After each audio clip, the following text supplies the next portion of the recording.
crímenes en vivo.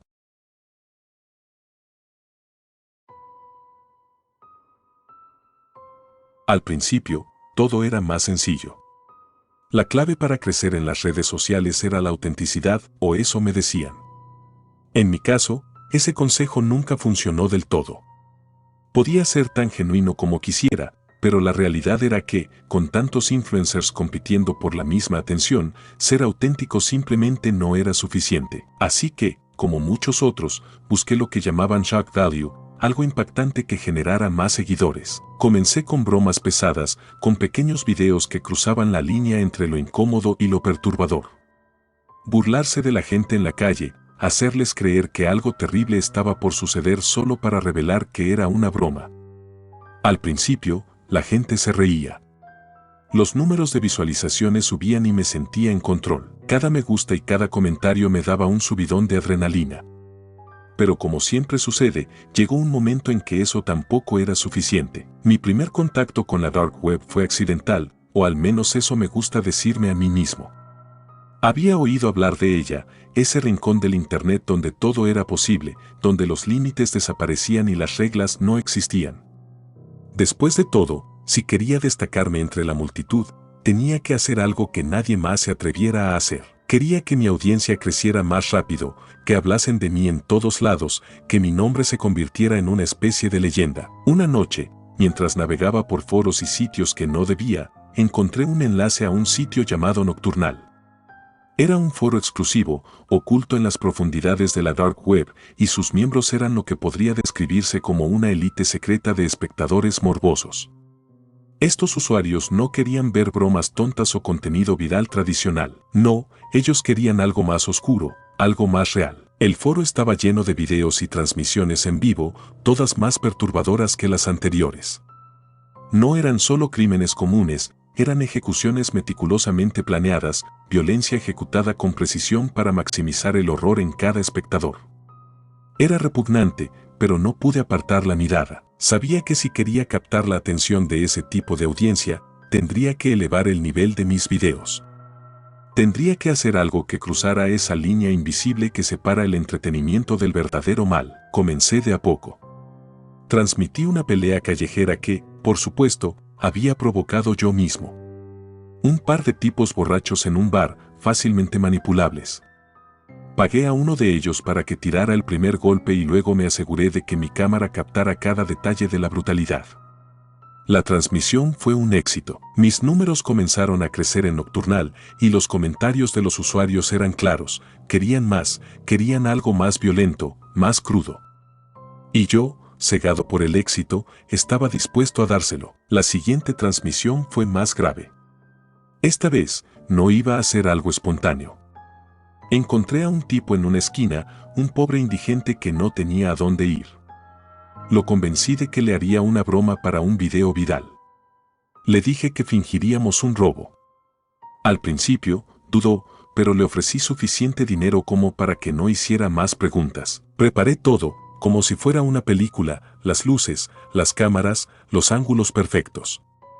Cuando llegó el momento de fingir, mi corazón comenzó a latir con fuerza. Le di un golpe en la cabeza más fuerte de lo necesario, lo suficiente como para que cayera al suelo, inconsciente. La transmisión fue un éxito rotundo. El chat explotó de emoción. La gente pedía más, preguntaban cuándo sería el siguiente golpe.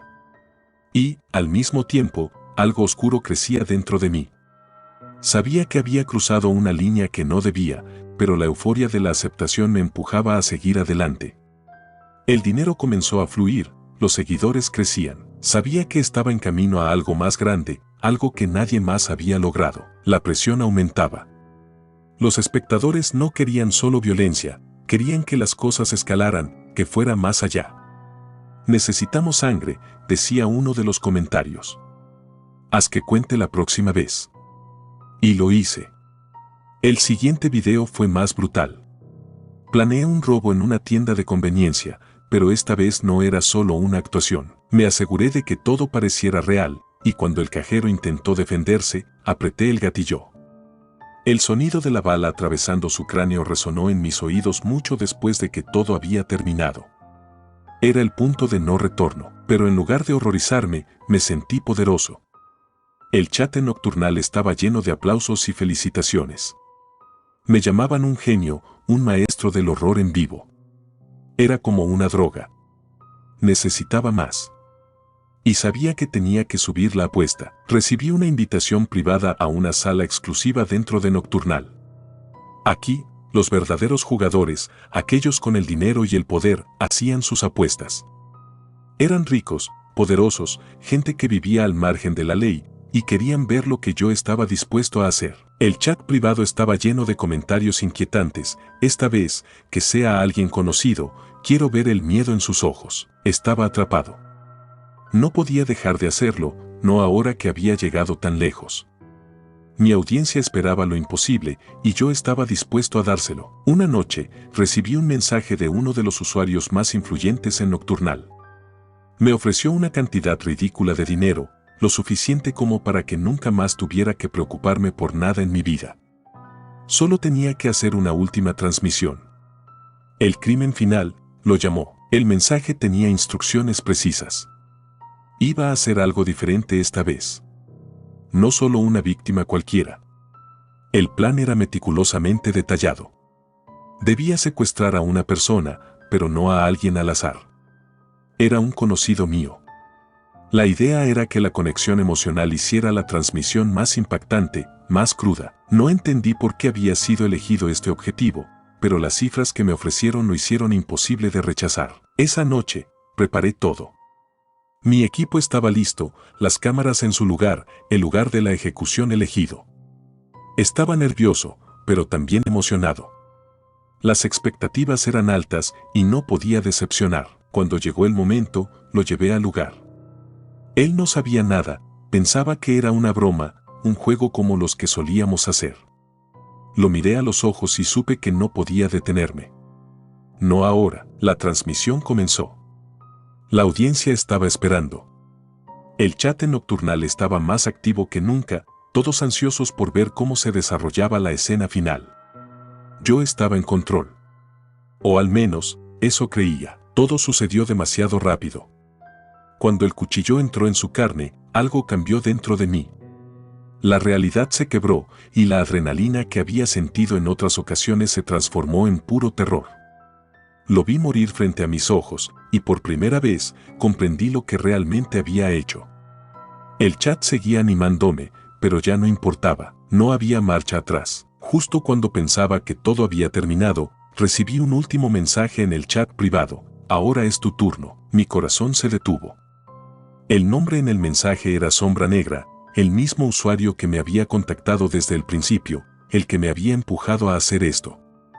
Miré alrededor y fue entonces cuando lo vi, una cámara que no era mía, colocada en la esquina de la habitación, apuntándome directamente. No había sido solo un espectador en el juego, yo también era una pieza en su tablero. La transmisión no había terminado.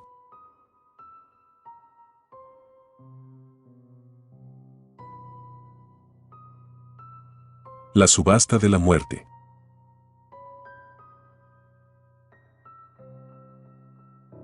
Mi curiosidad siempre fue peligrosa.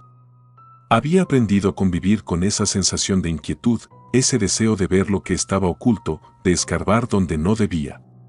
Sin embargo, esta vez había cruzado una línea de la que no sabía si podía regresar. Todo comenzó de forma inofensiva, como suelen hacerlo las cosas más aterradoras. No era la primera vez que me adentraba en la dark web. Siempre había algo en esos sitios oscuros que capturaba mi atención, algo que no podía encontrar en ningún otro lado. La gente hablaba de conspiraciones, de secretos que no querían que supiéramos. Pero esa noche, todo cambió. Había encontrado un foro, uno completamente diferente a los demás. No era el típico rincón lleno de hackers o teorías sin sentido. El diseño era pulcro, minimalista, como si la gente detrás de esto supiera exactamente lo que estaba haciendo. El nombre del foro estaba en latín, Vitae Luctus, algo que más tarde descubriría significaba el duelo de la vida. Un escalofrío recorrió mi espalda al leerlo, pero no podía detenerme. La curiosidad me empujaba a seguir. Al principio, el foro parecía vacío, sin mucho movimiento. Sin embargo, al profundizar, encontré algo perturbador. Un hilo titulado La subasta de la muerte. Abrí la conversación, esperando algún tipo de broma macabra o teoría descabellada, pero lo que leí fue mucho peor. Bienvenidos a la subasta, comenzaba el mensaje. Aquí, los más poderosos del mundo juegan su juego final. La vida humana es el premio, y la muerte, la consecuencia. El post estaba lleno de detalles sobre un evento secreto en el que la vida de personas inocentes era subastada. Los participantes, siempre enmascarados detrás de nombres falsos, apostaban grandes sumas de dinero por el derecho a decidir cómo morirían las víctimas. Era repugnante, cruel. Y, a pesar de todo, no pude dejar de leer. Había un enlace al final del mensaje, uno que te llevaba directamente a la subasta en vivo. Mi dedo tembló sobre el ratón, pero al final hice clic. La pantalla se volvió negra durante unos segundos, y luego apareció la transmisión en vivo. La imagen era aterradoramente clara. En el centro de la sala, un hombre estaba sentado en una silla, atado de pies y manos. Su mirada estaba perdida, como si ya hubiera aceptado su destino. A su alrededor, una mesa larga con varias personas sentadas, todos vestidos con trajes de lujo y máscaras de oro cubriendo sus rostros. Eran los postores. Los asesinos. El chat en la parte inferior de la pantalla estaba lleno de mensajes. Algunos comentaban sobre la víctima, otros discutían sobre los métodos de ejecución. La primera subasta había comenzado. Lote 17, un hombre de 35 años. Padre de 2 hijos. Profesor de universidad. El sudor me recorría la frente mientras observaba cómo las cifras en pantalla subían rápidamente. Los números eran absurdos, cantidades de dinero que no podía ni imaginar. Y lo peor era que la gente lo hacía con total despreocupación, como si esto fuera un juego más, una manera de entretenerse. Ganador, Sombra Negra, apareció el mensaje final y todo el chat se llenó de felicitaciones y aplausos virtuales. Sombra Negra tenía el control. La cámara enfocó al ganador, su máscara dorada reflejando la luz. Levantó una mano y la sala enmudeció.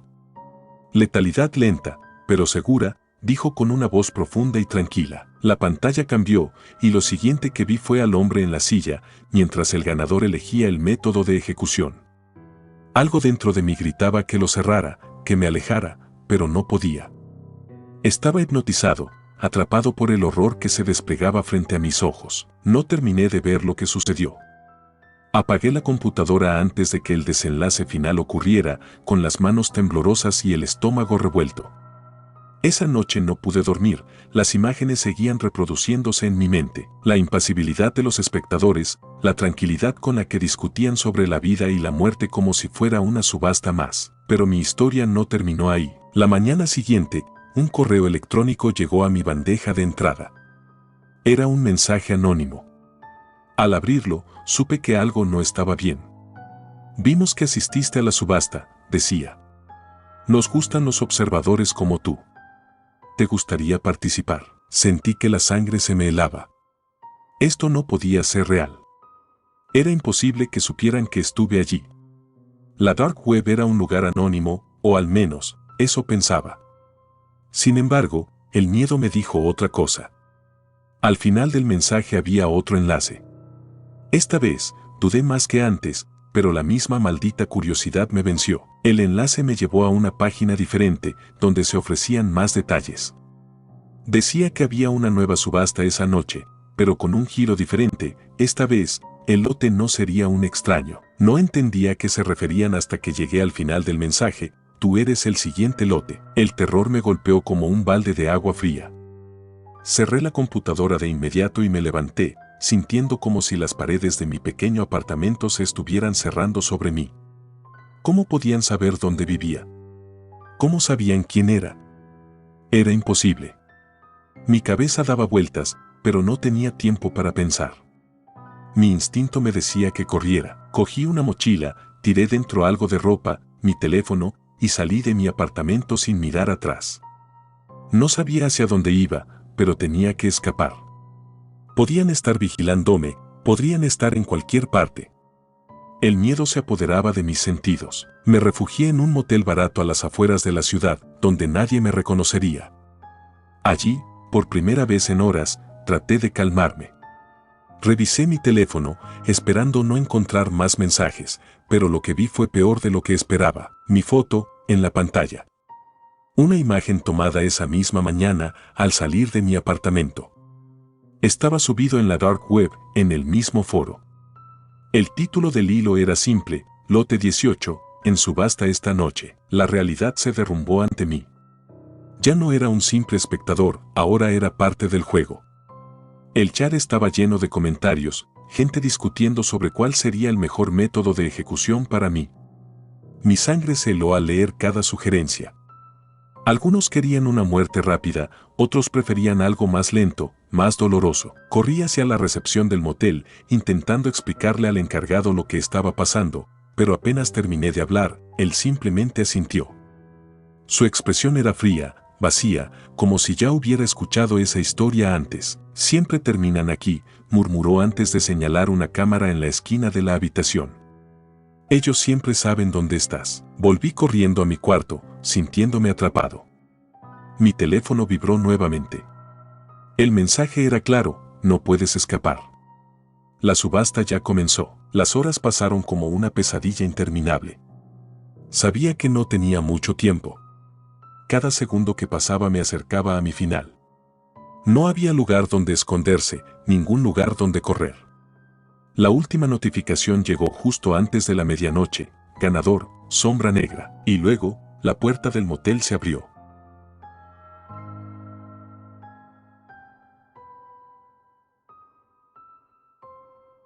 Los cuerpos robados.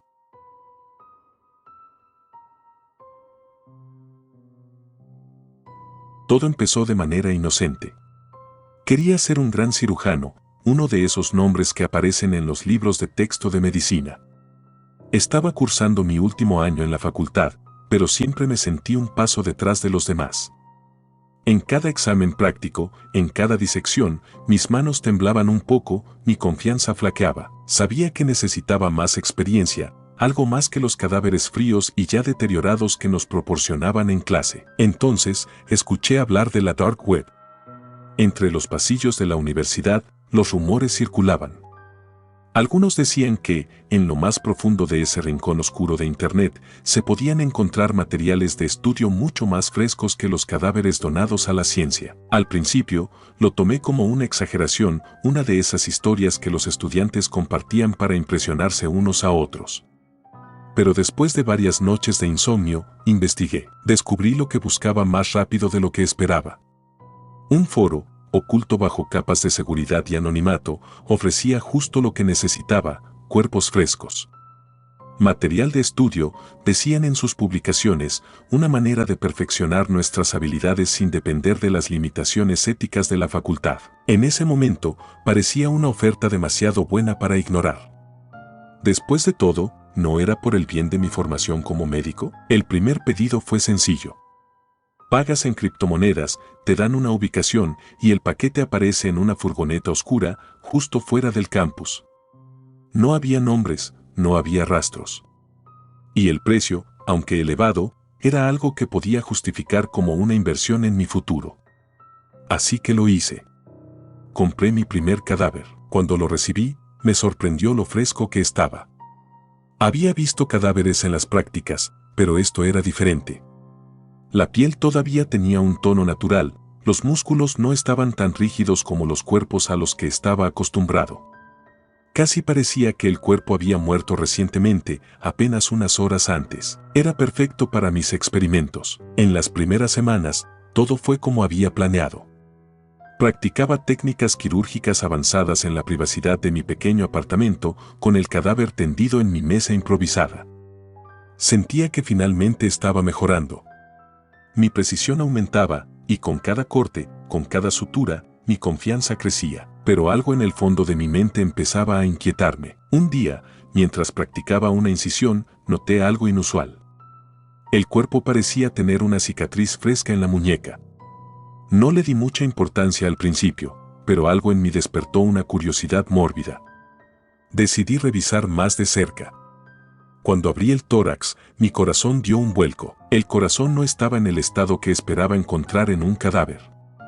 No estaba completamente detenido, al menos no en el momento en que debió serlo. Parecía reciente, como si la muerte hubiera sido muy, muy reciente. Comencé a investigar más sobre el lugar donde compraba los cuerpos. Me sumergí más profundamente en los foros, en las conversaciones ocultas entre los usuarios. Fue entonces cuando lo descubrí. No todos los cuerpos que se vendían eran de personas que habían muerto por causas naturales o accidentes. Muchos de ellos no estaban muertos cuando fueron secuestrados. Los recogían vivos, los sedaban y los vendían como material fresco. La idea me heló la sangre. ¿Había estado diseccionando personas vivas, sedadas hasta el punto de parecer muertas? ¿Podía ser posible? No quería creerlo, pero cada vez que recordaba la frescura de los cuerpos, la posibilidad parecía más real. Traté de convencerme de que no era verdad, de que todo era una exageración. Pero una noche, después de recibir mi cuarto cuerpo, las cosas cambiaron por completo. El cuerpo llegó como siempre, en una bolsa negra de plástico, dejado discretamente en la puerta trasera de mi apartamento.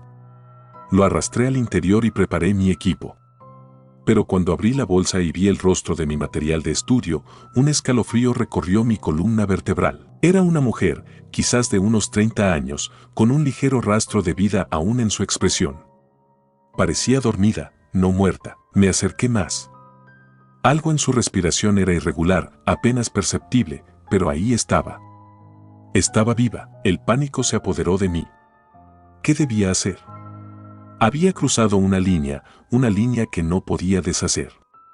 Intenté calmarme. Quizás solo está inconsciente, me dije, quizás murió justo antes de que me la entregaran. Pero no podía engañarme más. Sabía lo que había estado haciendo. Había estado practicando en personas secuestradas, gente que había sido vendida para que otros como yo las utilizaran. No podía seguir así. Decidí que llamaría a la policía, confesaría lo que había descubierto. Aunque me costara mi carrera, aunque arruinara todo por lo que había trabajado, no podía seguir siendo parte de este horror. Pero justo cuando me levanté para ir al teléfono, algo sucedió. La mujer en la mesa abrió los ojos. Mis piernas casi me fallaron al ver que los párpados de la mujer se agitaban y, finalmente, se abrían del todo. No se movió, ni gritó, pero sus ojos estaban llenos de un terror indescriptible. Estaba consciente. Había estado consciente todo el tiempo. De alguna manera, los sedantes no habían sido suficientes y había estado sintiendo cada corte, cada manipulación. No supe qué hacer. El peso de mis acciones cayó sobre mí como una avalancha. Me quedé congelado, incapaz de moverme, incapaz de procesar lo que estaba sucediendo. Mi mente se llenó de 1.000.000 de pensamientos a la vez, pero ninguno de ellos era útil. Estaba perdido. El teléfono sonó. Me sobresalté y, torpemente, lo contesté. «Es hora», dijo una voz del otro lado. Era el hombre que me había vendido los cuerpos. Sabía que siempre me observaban. Pero esta vez, su tono era diferente, más oscuro. «¿Qué?», balbuceé. «Ella es la última. No la necesitamos más». «Tú tampoco». El clic de la llamada terminando resonó en mis oídos como una sentencia de muerte.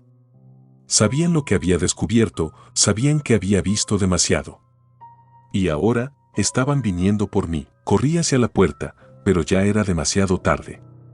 Antes de que pudiera siquiera girar el pomo, un fuerte golpe resonó en la entrada. Varios hombres entraron al apartamento, armados y decididos. Sabía que mi tiempo se había acabado. Me arrastraron fuera, junto con el cuerpo de la mujer. En la furgoneta que me llevó lejos, no pude evitar pensar en las vidas que había destruido, en los cuerpos que había tratado como simples objetos, en los horrores que había desatado. Y mientras la oscuridad me envolvía, supe que mi destino estaba sellado. Yo era el siguiente cuerpo en la lista.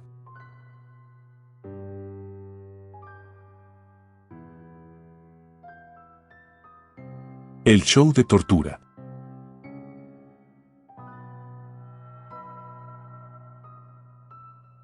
El clic se sintió como cualquier otro.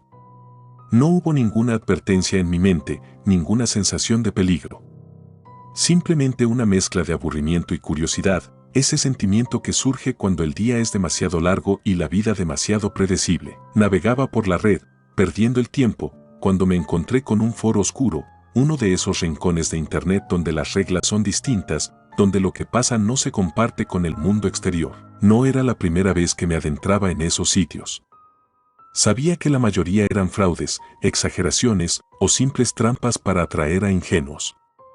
Pero este era diferente. Tenía una sensación de autenticidad que no había visto antes. Un mensaje privado llegó a mi bandeja: el show de tortura, esta es tu única invitación. Hice clic. El sitio estaba cubierto de sombras y texturas inquietantes, con una estética diseñada para ponerte nervioso. Había un contador en la esquina superior derecha, indicando que quedaban apenas unos minutos para el próximo show. Una transmisión en vivo. A medida que el tiempo avanzaba, la sala de chat comenzó a llenarse de mensajes de otros espectadores. La mayoría de ellos bromeaban o parecían ser demasiado entusiastas por lo que iba a suceder. Uno escribió: no se pierdan el momento en que grita. Otro dijo: espero que esta vez sea más brutal. Algo dentro de mí me decía que cerrara la página, que abandonara la curiosidad que había nacido al encontrar ese lugar. Pero no lo hice. El contador llegó a 0, la pantalla parpadeó y la transmisión comenzó. La imagen era nítida, mucho más de lo que esperaba. En el centro de la pantalla, un hombre estaba atado a una silla en una habitación sin ventanas. La cámara parecía flotar alrededor de él, como si un ojo invisible lo estuviera filmando desde todos los ángulos. Podía ver cada gota de sudor en su piel, cada temblor de miedo en sus ojos. Un grupo de figuras enmascaradas se acercó a él, portando herramientas que parecían sacadas de una película de terror. No había música, ni comentarios, solo el silencio roto por el eco de sus pasos y la respiración entrecortada del hombre en la silla. La primera herramienta que sacaron fue un cuchillo pequeño, simple, directo y aterrador en su simplicidad. El hombre comenzó a gritar antes de que la cuchilla siquiera tocara su piel. Me quedé paralizado frente a la pantalla. Algo en la crudeza de la escena me repelía, pero al mismo tiempo no podía apartar la vista. Sentía como si fuera testigo de algo que no debería estar viendo. Sin embargo, seguí mirando, como si estuviera atrapado, incapaz de cerrar la pestaña, incapaz de hacer clic en el botón de salida. Cada segundo que pasaba, los gritos del hombre se volvían más desgarradores, más desesperados. Las figuras enmascaradas no hablaban, no mostraban emoción alguna. Era como si para ellos esto fuera solo una rutina, un trabajo más. Pero entonces, algo diferente sucedió. La cámara, que hasta ahora se había centrado en la víctima, giró abruptamente hacia la multitud invisible que miraba a través de sus pantallas. Una por una, las imágenes de los espectadores comenzaron a aparecer, pequeñas ventanas que mostraban sus rostros. Gente de todas partes, cada uno con expresiones vacías o morbosas. Mi corazón se detuvo cuando vi mi propio rostro reflejado en la pantalla. Esto es un error, pensé. Debe ser alguna clase de truco. Pero no lo era. Ahí estaba yo, observando, siendo observado. Y entonces, un nuevo mensaje apareció en la pantalla, en grandes letras rojas: próximo invitado, tú. Sentí una ola de frío recorrerme el cuerpo. Mi primer instinto fue cerrar la página, apagar la computadora, pero por más que lo intentara, nada respondía. El cursor no se movía, las teclas no reaccionaban. El mensaje parpadeaba en la pantalla, como si fuera un anuncio inevitable, algo de lo que no podía escapar. En pánico, desconecté el ordenador del enchufe. La pantalla se apagó. El silencio inundó mi habitación, dejándome solo con el eco de mi respiración acelerada. Traté de convencerme de que todo era una broma elaborada, algún tipo de engaño digital diseñado para asustar a los curiosos. Pero la realidad comenzó a desmoronarse cuando escuché un golpe en la puerta de mi apartamento. Mi corazón se detuvo. Nadie venía a visitarme sin avisar, especialmente a esta hora de la noche. Con el estómago revuelto, me acerqué a la puerta, esperando ver a algún vecino o tal vez, si tenía suerte, que no hubiera nadie. Pero al mirar por la mirilla, no había nada. Ningún rostro, ninguna sombra. Solo la puerta vacía. Volví al salón, tratando de respirar profundamente y calmarme. Esto era solo una coincidencia. No podían saber dónde vivía. Pero justo cuando el pensamiento comenzó a arraigarse, mi teléfono vibró. Era un mensaje de un número desconocido. Lo abrí temblando. Sabemos dónde estás. Prepárate. Nos vemos pronto. Solté el teléfono como si me hubiera quemado. Esto no podía estar pasando. Miré alrededor del apartamento, cada rincón ahora parecía amenazante, cada sombra demasiado profunda. Cogí el teléfono y llamé a la policía, tartamudeando mientras trataba de explicar lo que estaba sucediendo. Ellos, como era de esperar, no me tomaron en serio. Me dijeron que probablemente era una broma, que desconectara la computadora y me asegurara de no volver a esos sitios. No lo entendían. La paranoia comenzó a apoderarse de mí. Cerré cada ventana, bloqueé la puerta, pero nada parecía suficiente. Mi mente corría a 1000 por hora, imaginando todas las formas en que podrían entrar, todas las formas en que podían estar vigilándome. Y entonces, otro golpe en la puerta. Esta vez, era más fuerte. Más insistente. Me congelé. No había forma de escapar. No podía salir por la ventana y la puerta era la única salida. Con la respiración agitada, me acerqué lentamente con la esperanza de que, fuera quien fuera, se marchara. Pero el golpe continuó, como si supieran que estaba dentro, como si estuvieran disfrutando de mi miedo. Finalmente, recogí el valor para gritar: «Déjenme en paz. No quiero saber nada de esto». El silencio respondió. No más golpes. No más vibraciones del teléfono. Por un momento, creí que se habían ido. Que tal vez, solo tal vez, todo esto había sido una horrible broma, una pesadilla digital que había ido demasiado lejos. Pero cuando abrí la puerta para asomarme, me di cuenta de que no estaba solo. Frente a mí, en el suelo, había una pequeña cámara enfocada directamente en mi rostro. Y antes de que pudiera reaccionar, la pantalla de mi teléfono se encendió una vez más, mostrando una transmisión en vivo. Ahí estaba yo, en el centro del show, y ellos no estaban lejos.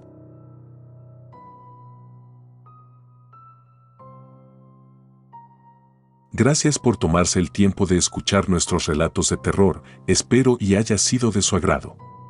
Si te gustan los relatos de terror, apóyanos a darle like y compartiendo, o haciendo un comentario, ya que eso nos ayudaría a la mejora continua. Si aún no estás suscrito o suscrita, los invito a que lo hagan para que no se pierdan de los mejores relatos de terror de Lamentos de la Noche. Gracias por el apoyo y buena vibra.